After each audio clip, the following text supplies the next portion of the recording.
नमस्कार, दिन भर की बड़ी खबरों में आपका स्वागत है। मैं हूं आंचल। आज इस बुलेटिन में बात होगी संसद में बवाल पर फंसी सरकार की। ट्रेड डील को लेकर कांग्रेस के निशाने पर आए पीएम मोदी की। देखेंगे क्यों रात को विपक्षी सांसद को गिरफ्तार करने पहुंच गई पुलिस। सोनिया गांधी ने कोर्ट में दिया क्या जवाब, जानेंगे अजित पवार की विमान हादसे को लेकर क्या खुलासा करेंगे रोहित पवार। और बुलेटिन के आखिर में देखेंगे जाने माने कार्टूनिस्ट इरफान की किस खबर पर पड़ी तिरछी नजर। लेकिन दिन भर की तमाम बड़ी खबरों से पहले एक नजर आज की सुर्खियों पर। मध्य प्रदेश सरकार में मंत्री विजय शाह ने कर्नल सोफिया कुरैशी मामले में चौथी बार मांगी माफी। सुप्रीम कोर्ट में सुनवाई से पहले जारी किया वीडियो, कहा आवेश में निकले थे शब्द। मुंबई की मेयर बनेंगी रितु तावड़े। बीजेपी शिवसेना गठबंधन ने तावड़े के नाम पर लगाई मोहर। शिंदे गुट के संजय शंकर घाड़ी होंगे उप महापौर उम्मीदवार। पूर्व सेना अध्यक्ष एमएम नरवणे की किताब पर आरटीआई में बड़ा खुलासा। पिछले 5 साल में सैन्य अधिकारियों की 35 में से 34 किताबों को केंद्र की तरफ से मंजूरी, सिर्फ नरवणे की किताब रोकी। लखनऊ में सुहेलदेव आर्मी के कार्यकर्ताओं ने यूजीसी के समर्थन में किया विधानसभा का घेराव। यूजीसी को जल्द लागू करने की मांग, प्रदर्शनकारियों ने उग्र आंदोलन की दी चेतावनी। और यूपी में फिल्म घूसखोर पंडित विवाद तेज, ब्राह्मण समाज का प्रदर्शन जारी। सपा प्रमुख अखिलेश यादव बोले हमेशा षड्यंत्र करती है बीजेपी। ये तो थी सुर्खियां। अब बात आज की सबसे बड़ी खबर की। लोकसभा में राष्ट्रपति के अभिभाषण पर धन्यवाद प्रस्ताव का जवाब देने को लेकर शुरू हुआ विवाद बढ़ता जा रहा है। पीएम मोदी को लेकर अध्यक्ष ओम बिरला की तरफ से जो बयान दिया गया, उसने विवाद को और गहरा दिया है। और अब इस मामले में विपक्ष भी आर पार के मूड में है। कांग्रेस इस मामले को लेकर बड़ी तैयारी कर रही है। तो क्या है ये पूरी खबर, जानने के लिए देखिए ये रिपोर्ट। लोकसभा स्पीकर ओम बिरला ने दावा किया था कि 4 फरवरी को पीएम लोकसभा में आते तो उनके साथ कुछ गलत घट सकता था, इसीलिए मैंने ही पीएम से लोकसभा में नहीं आने की गुजारिश की थी, जिसे उन्होंने मान लिया था। दावा यहां तक किया गया कि कांग्रेस की महिला सांसद पीएम पर हमला भी कर सकती थी। लोकसभा स्पीकर ने किसी महिला सांसद का नाम भले ही नहीं लिया, लेकिन उनकी टिप्पणी से बवाल मच गया है।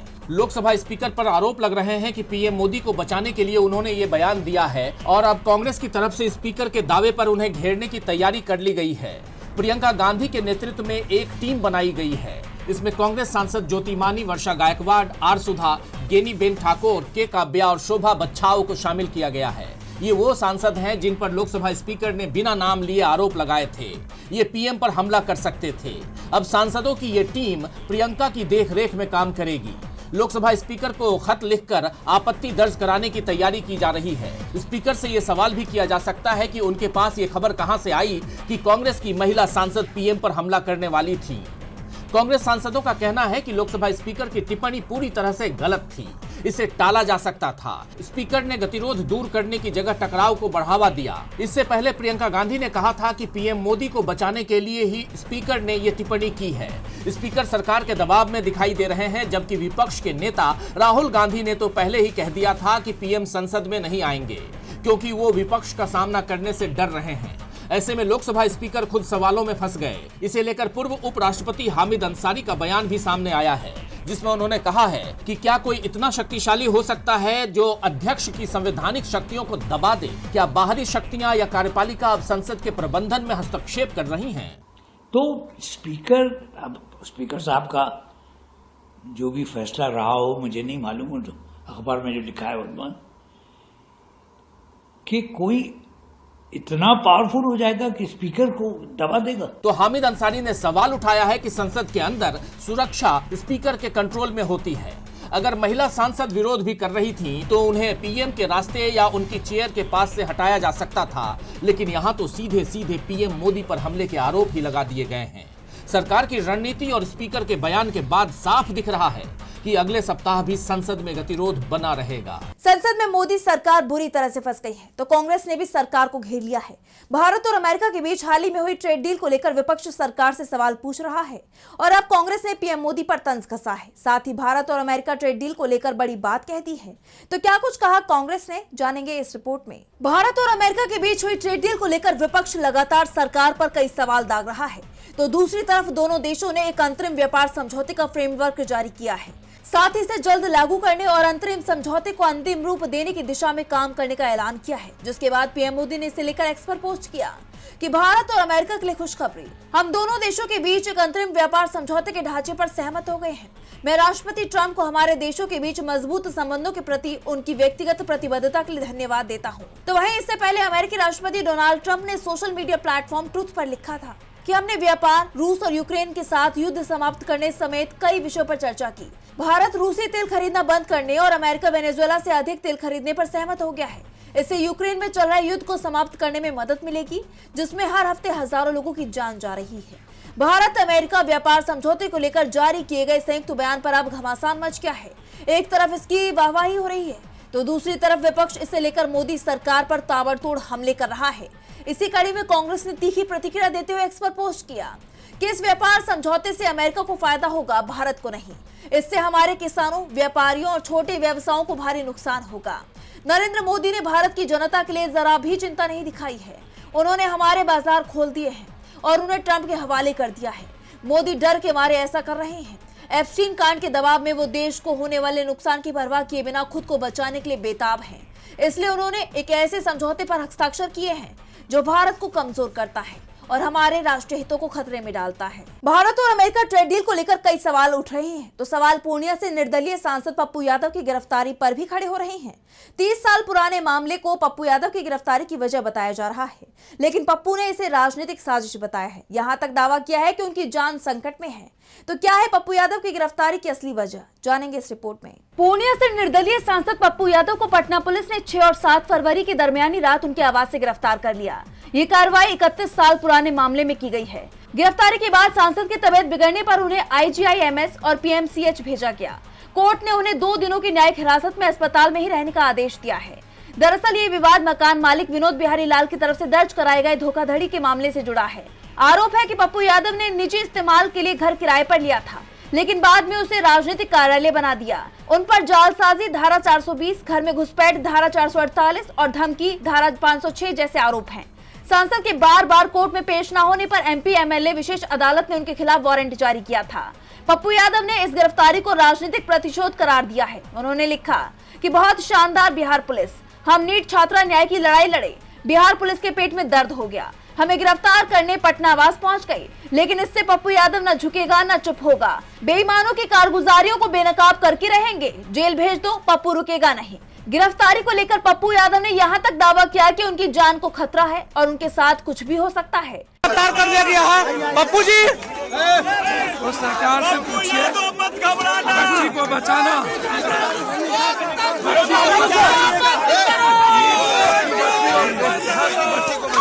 अरे यार गाड़ी यदि गोली खाने के बराबर है। चलिए, तबीयत ठीक नहीं, मेरे साथ क्या होगा। उधर विपक्ष भी पप्पू यादव के साथ खुलकर खड़ा दिखाई दे रहा है। कांग्रेस सांसद राहुल गांधी ने लिखा कि पप्पू यादव पीड़ित परिवार के लिए न्याय की आवाज बन रहे थे। उनकी गिरफ्तारी भाजपा NDA का वो मॉडल है जहां अपराधियों को संरक्षण और आवाज उठाने वालों को जेल दी जाती है। तो वहीं सपा चीफ अखिलेश यादव ने भी पप्पू यादव की गिरफ्तारी पर सवाल उठाए हैं। अब कोर्ट ने 9 फरवरी को मामले की अगली सुनवाई तय की है, जहां ये तय होगा कि सांसद को जमानत मिलेगी या उनकी हिरासत बढ़ाई जाएगी। पप्पू यादव की गिरफ्तारी लगातार चर्चा में है, तो सुर्खियों में इस वक्त सोनिया गांधी भी हैं। अपनी नागरिकता को लेकर जारी विवाद पर कांग्रेस संसदीय दल की नेता सोनिया गांधी ने कोर्ट में जवाब दाखिल कर दिया है। उन्होंने अपने ऊपर लगे तमाम आरोपों को निराधार बताते हुए खारिज कर दिया है। तो क्या जवाब दाखिल किया सोनिया गांधी ने, जानेंगे इस रिपोर्ट में। कांग्रेस संसदीय दल की नेता सोनिया गांधी ने अपनी नागरिकता और वोटर लिस्ट से जुड़े विवाद में अपना जवाब अदालत में दाखिल कर दिया है। यह मामला राउस एवेन्यू कोर्ट में चल रहा है। दरअसल वकील विकास त्रिपाठी ने सोनिया गांधी के खिलाफ एक याचिका दायर की थी। इसमें आरोप लगाया गया है कि सोनिया गांधी ने भारतीय नागरिकता मिलने से पहले ही अपना नाम वोटर लिस्ट में शामिल करवा लिया था। आइए एक बार इस याचिका के अहम बिंदुओं को समझते हैं। सोनिया गांधी ने 30 अप्रैल 1983 को भारत की नागरिकता हासिल की थी। आरोप है कि उनका नाम 1980 की वोटर लिस्ट में पहले से ही दर्ज था। याचिकाकर्ता का सवाल है कि बिना नागरिकता के 1980 में नाम कैसे शामिल हुआ। दावा किया गया है कि 1982 में उनका नाम वोटर लिस्ट से हटाया गया था। आरोप लगाया गया है कि नाम दर्ज कराने के लिए शायद फर्जी दस्तावेजों का सहारा लिया गया। वहीं सोनिया गांधी ने अपने जवाब में आरोपों को खारिज करते हुए दावा किया है कि मैंने भारतीय नागरिकता हासिल करने से पहले वोटर लिस्ट में अपना नाम शामिल कराया था। मैंने भारत की नागरिक बनने के बाद ही मतदान के अधिकार का इस्तेमाल किया है। जैसा आप जानते हैं कि इससे पहले कोर्ट ने सितंबर 2025 में इस शिकायत को खारिज कर दिया था। कोर्ट ने मुकदमा दर्ज करने और जांच की मांग वाली याचिका को आधारहीन माना था। इसके बाद वकील विकास त्रिपाठी ने इस फैसले के खिलाफ रिवीजन पिटीशन यानी पुनर्विचार याचिका दाखिल की। सोनिया गांधी की तरफ से अब इस रिवीजन पिटीशन पर आधिकारिक जवाब पेश कर दिया गया है और अदालत ने अगली सुनवाई के लिए 21 फरवरी की तारीख तय की है। राजनीतिक रूप से यह मामला काफी संवेदनशील माना जा रहा है। विपक्ष हमेशा से इसे राजनीतिक दुर्भावना से प्रेरित मामला बताता आ रहा है। अब सबकी निगाहें 21 फरवरी को होने वाली सुनवाई पर टिकी हैं, जहां कोर्ट तय करेगा कि इस मामले में आगे की जांच की जरूरत है या नहीं। अब सबकी नजरें 21 फरवरी को होने वाले सुनवाई पर टिकी हुई हैं, तो निगाहें महाराष्ट्र की राजनीति पर भी हैं। सीएम अजीत पवार के विमान हादसे को लेकर कई सवाल खड़े हो रहे हैं। इसे साजिश बताया जा रहा है। इस बीच अब अजीत पवार के भतीजे रोहित पवार बड़ा खुलासा करने वाले हैं। तो दावा यह भी किया जा रहा है कि अजीत पवार के प्लेन में बम था। तो क्या है अजीत पवार के हादसे से जुड़ी ये खबर, जानेंगे इस रिपोर्ट में। 28 जनवरी को एनसीपी प्रमुख अजीत पवार की एक प्लेन क्रैश में जान चली गई, जिसके बाद से दुर्घटना को लेकर कई तरह के सवाल उठ रहे हैं। अब एनसीपी एसपी नेता रोहित पवार के एक बयान ने राज्य की सियासत में हलचल तेज कर दी है। रोहित पवार ने साफ कह दिया है कि इस हादसे को लेकर जनता के मन में गहरा शक है। उन्होंने ऐलान किया है कि 10 फरवरी को वो एक प्रेजेंटेशन देंगे। इसमें वो हादसे की उन परिस्थितियों का खुलासा करेंगे जिन्हें अब तक दबाया गया है। रोहित पवार का कहना है कि अजीत पवार की असली मंशा क्या थी, इस पर से पर्दा उठना भी बाकी है। इधर सांसद बजरंग सोनवड़े के बयान ने भी मामले को और तूल दे दिया है। उनका सवाल है कि क्या अजीत पवार के विमान में बम था। उन्होंने आरोप लगाया कि बिना किसी स्वतंत्र जांच की सच्चाई को दबाने की कोशिश हो रही है। उनके मुताबिक अगर विमान हवा में ही क्रैश हुआ तो धमाका ऊपर ही क्यों हुआ। सोनवड़े के हवाले से शिवसेना यूबीटी के मुखपत्र सामना ने कुछ सवाल छापे हैं। जब तक सभी पहलुओं की पारदर्शी जांच नहीं होती, तब तक इस मामले को बंद नहीं किया जाना चाहिए। जब विमान में कुल 6 लोग सवार थे, तो दुर्घटना के बाद केवल 5 शव ही क्यों बरामद हुए। अजीत पवार के घर से निकलने के समय के सीसीटीवी फुटेज, एयरपोर्ट पर लगे कैमरों की रिकॉर्डिंग और घटना के दिन सुबह से दुर्घटना तक के सभी फुटेज सार्वजनिक किए जाएं। साथ ही पायलट की पहचान, उसकी भूमिका और उड़ान से जुड़े तकनीकी पहलुओं की भी जांच की जानी चाहिए। अब सबकी निगाहें 10 फरवरी पर टिकी हुई हैं, जिस दिन रोहित पवार प्रेजेंटेशन सामने रखेंगे। अब इस मामले में क्या खुलासा होता है, ये देखना होगा। महाराष्ट्र की राजनीति में हड़कंप मच गया है, तो हलचल उत्तर प्रदेश में भी बढ़ती जा रही है। 2027 में विधानसभा चुनाव होने हैं, जिसे लेकर सियासी दल तैयारी कर रहे हैं।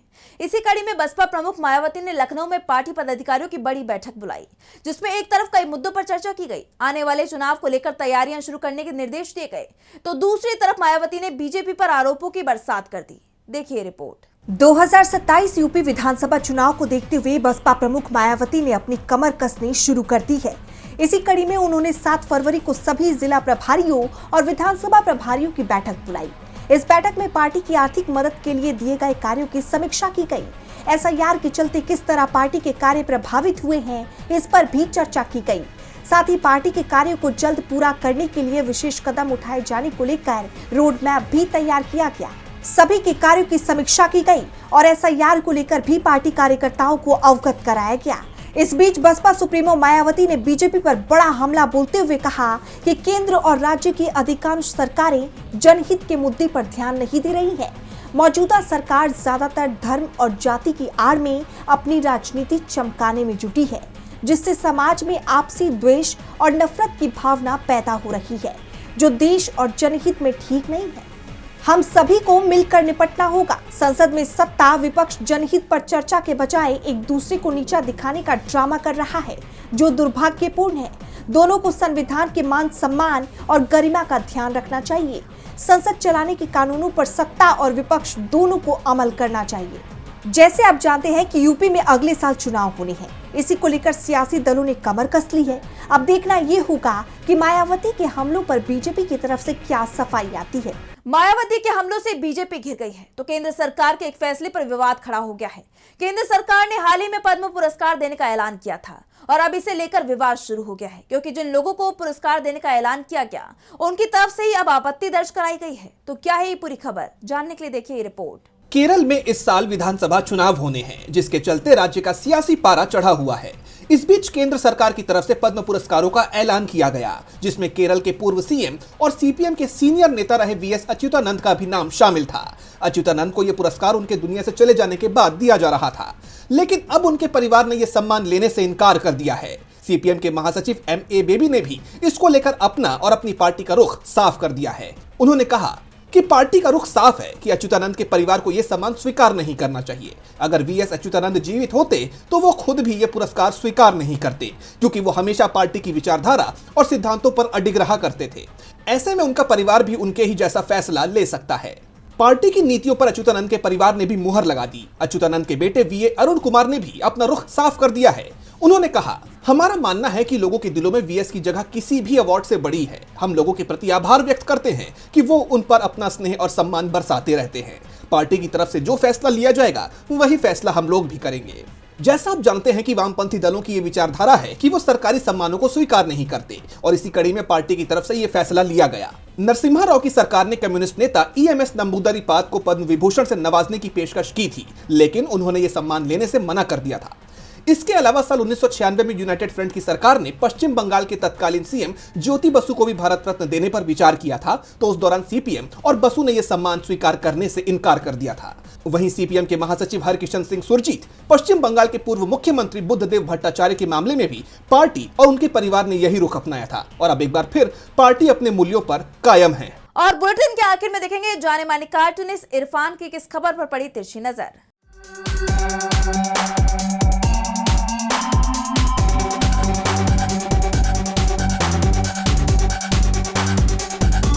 कल अमेरिका के या यूं कहें कि दुनिया के एक बड़े अखबार न्यूयॉर्क टाइम्स ने अपने यहाँ काम कर रहे 300 पत्रकारों को बाहर का रास्ता दिखा दिया। उन 300 पत्रकारों में भारत के चर्चित नेता और कांग्रेस के बड़े नेता शशि थरूर के बेटे का भी नाम है। ऐसे में अगर शशि थरूर का बेटा या यूं कहें कि कोई भी अप्रवासी अपना जॉब छोड़ के भारत में रोजगार की तलाश में आता है, तो क्या ये उसकी तमन्ना या ये उसकी मांग पूरी हो पाएगी? क्योंकि देश के अंदर बेरोजगारी बहुत बड़ी समस्या है, जिसको लेकर सरकार के पास में बहुत ज़्यादा योजनाएं तो दिखाई नहीं देती हैं। और ऐसे में सबसे बड़ी बात तो ये है कि देश का सबसे बड़ा व्यक्ति लोगों को, पढ़े लिखे लोगों को भी पकौड़े तलने की सलाह देता रहता है।